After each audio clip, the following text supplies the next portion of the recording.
Welcome to Trading Lounge and the US indices for Tuesday, May 17, and starting with the S&P 500 on the daily chart here, we're looking at, well, a W and an X and a Y, so that means that we need three waves in the Y here, so an A wave, a B wave and a C wave.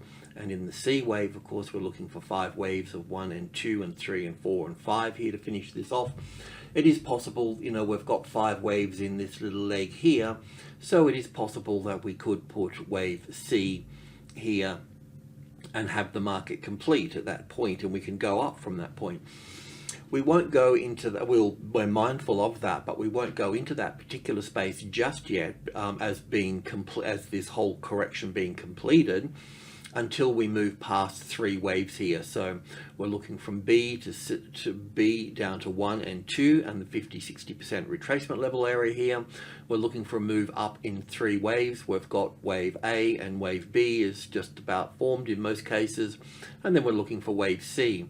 So then we would need to see the market move down and take out the low of that wave B there.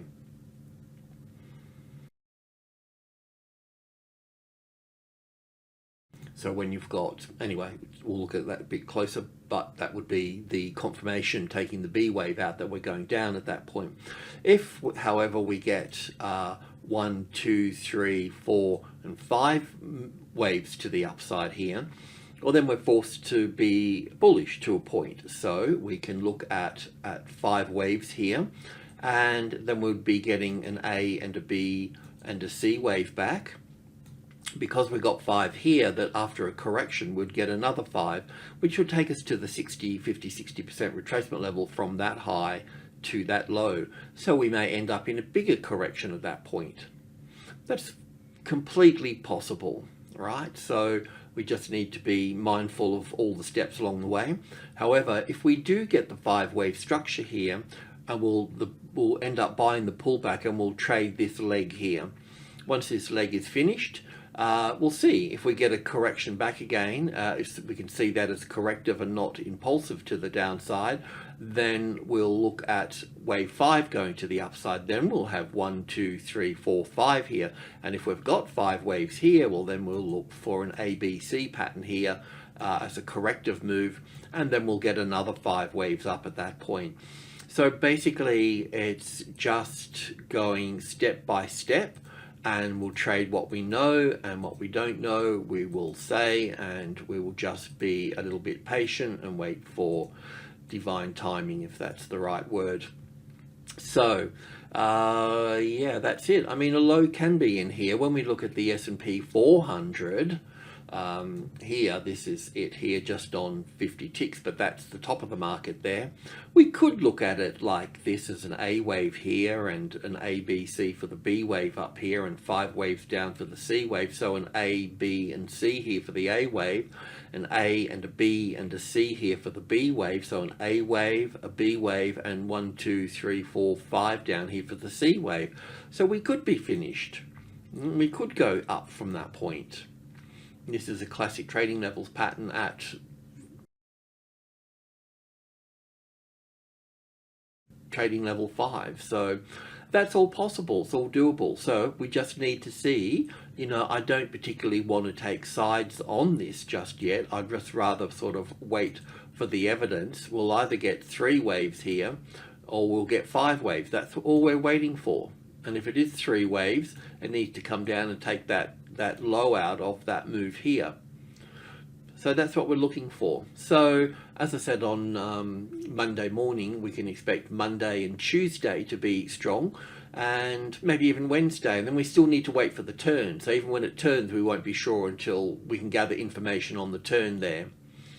The banking sector is much the same as well, with the XLF here as well. We're looking for an A wave, a B wave, and a C wave.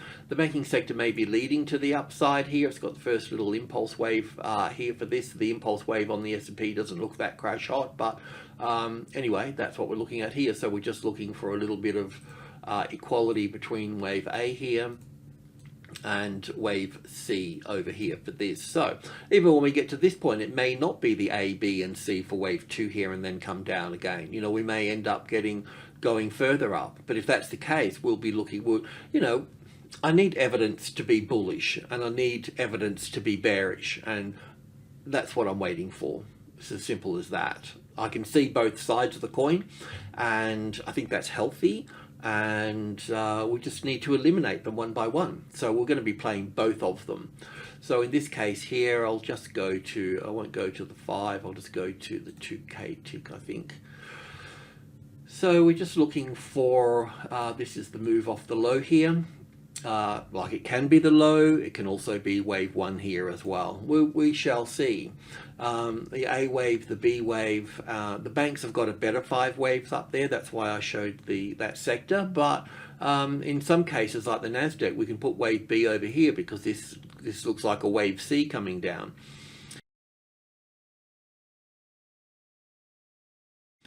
So the more complicated this gets here, the better chance that the whole thing is going to be corrective here, because if we looked at this as wave 1, then normally when we look at wave 1 to the upside, we would look for wave 2 to be simple and sharp, you know, as a 5-3-5 structure, and then go up for a strong third wave.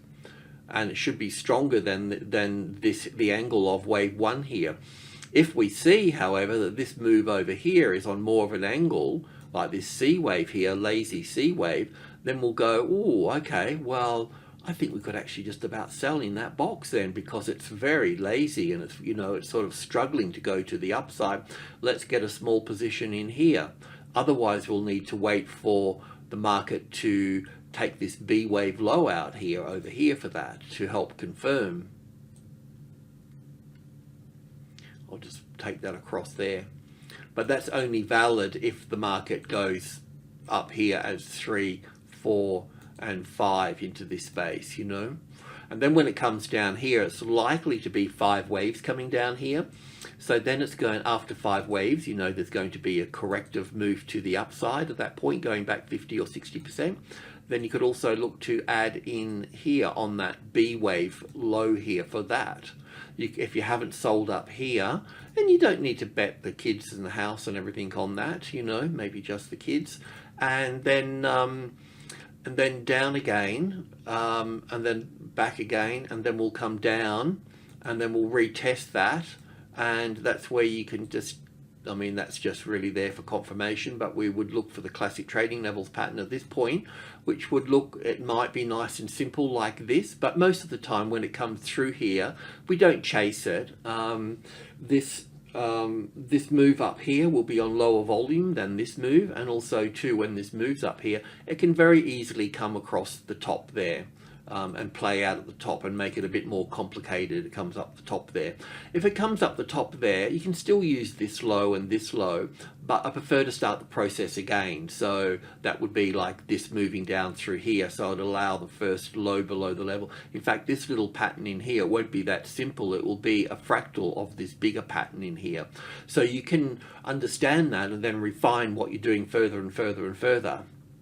And then when you see these lows here, then just look over here to see the price point over here, because it will be an important price point, and then you could use a classic trading levels pattern on those levels as well, rather than just shorting the low here, because it's not always that easy. When you go to short the low here, it's going to come down here and then it's going to bounce back again, isn't it, because it's the low. But if you use the levels here, or use the level back up, you know, you just keep breaking it down until you get it. So, you know, there's minor levels, sub levels, and micro levels. So you can just keep keep breaking it down until you get it. And some numbers are stronger than others, like 5 here, the 950 here. 50 would be stronger than 60 or 40. You know, it's like looking at 10. So, you know, most people think of 10, they don't think of 9 or 11, you know. I mean, there will be orders there, but most of them will be at the number 1. So 1 is the strongest number in the market.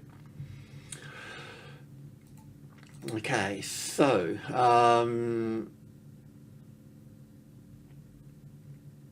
yeah, so I'll just leave that at that, really. I'll just go to the tick chart just to see if there's anything, the 10 tick chart, just to see if there's anything else in here that I need to talk about.